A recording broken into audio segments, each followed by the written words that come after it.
بسم اللہ الرحمن الرحیم۔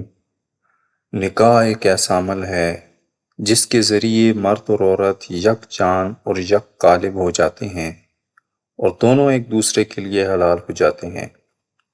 نکاح ساری زندگی ساتھ جینے اور ساتھ مرنے کا ایک معاہدہ ہے جس پر دونوں فریق عمل پیرا ہوتے ہیں، مگر یہ ساری زندگی کا معاہدہ بعض وجوہات کی بنا پر توڑنا پڑتا ہے، اور معاہدہ کو توڑنے کے لیے شریعت نے جو طریقہ مختص کیا ہے اسے طلاق کہا جاتا ہے۔ اسلام سے پہلے عربوں میں یہ رواج تھا کہ خاوند اپنی بیوی کو ان گنت بار طلاق دے سکتا تھا۔ چنانچہ مفسر کبیر ابن جریر لکھتے ہیں کہ مرد جتنی بار چاہتا اپنی بیوی کو طلاق دیتا، کوئی پابندی نہ تھی، اور ہر بار عدت گزرنے سے پہلے وہ رجوع کر سکتا تھا۔ ایک دفعہ ایک انصاری نے اپنی بیوی کو دھمکی دی کہ لا اقربک ولا تحلین منی، کہ نہ تو میں تمہارے نزدیک جاؤں گا اور نہ تو مجھ سے آزاد ہو سکے گی۔ اس کی بیوی نے اس سے پوچھا وہ کیسے؟ تو وہ بولا کہ میں تمہیں طلاق دیا کروں گا اور عدت گزرنے سے پہلے رجوع کر لوں گا۔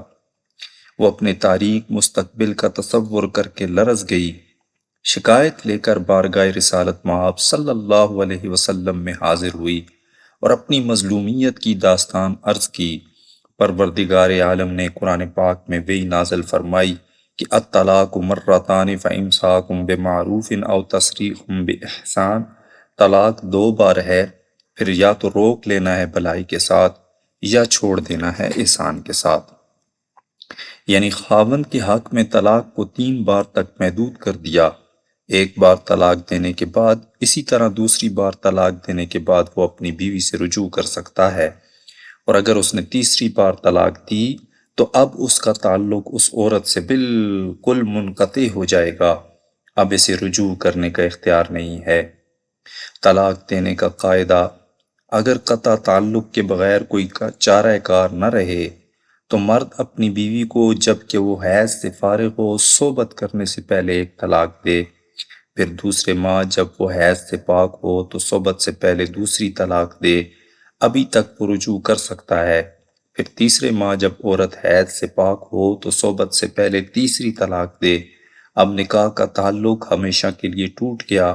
مرد کو اتنی مہلت جو دی گئی تو اس کی وجہ یہ ہے کہ مرد اپنے فیصلے پر ایک بار نہیں بار بار غور کرے، اور اگر اپنے اس فیصلے کو واپس لینا چاہے تو 2 بار تک واپس لے سکتا ہے، لیکن اگر اس نے تیسری بار بھی طلاق دے دی تو گویا اس نے یہ اعلان کر دیا کہ وہ اس عورت کو کسی قیمت پر اپنے ساتھ نہیں رکھنا چاہتا۔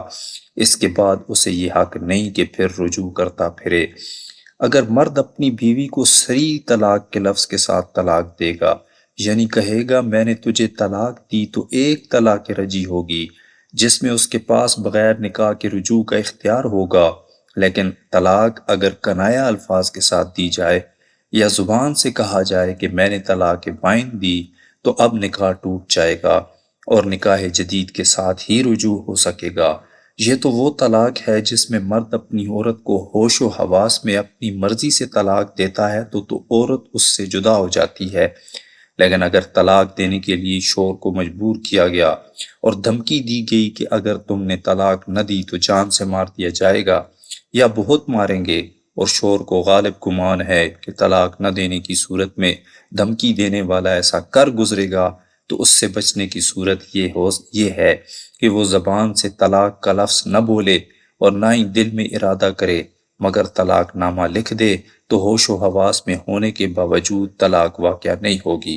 اور دوسرا ایسی طلاق سے بچنے کا طریقہ یہ ہے کہ اپنی بیوی کو طلاق بائن دے دے، جس سے نکاح ہی ٹوٹ جائے گا۔ اب اگر وہ 1000 بار بھی اپنی بیوی کو طلاق دے تو وہ مؤثر نہیں ہوگی، کیونکہ نکاح ہی ٹوٹ گیا، بعد میں وہ اپنی بیوی سے نکاح جدید کر لے۔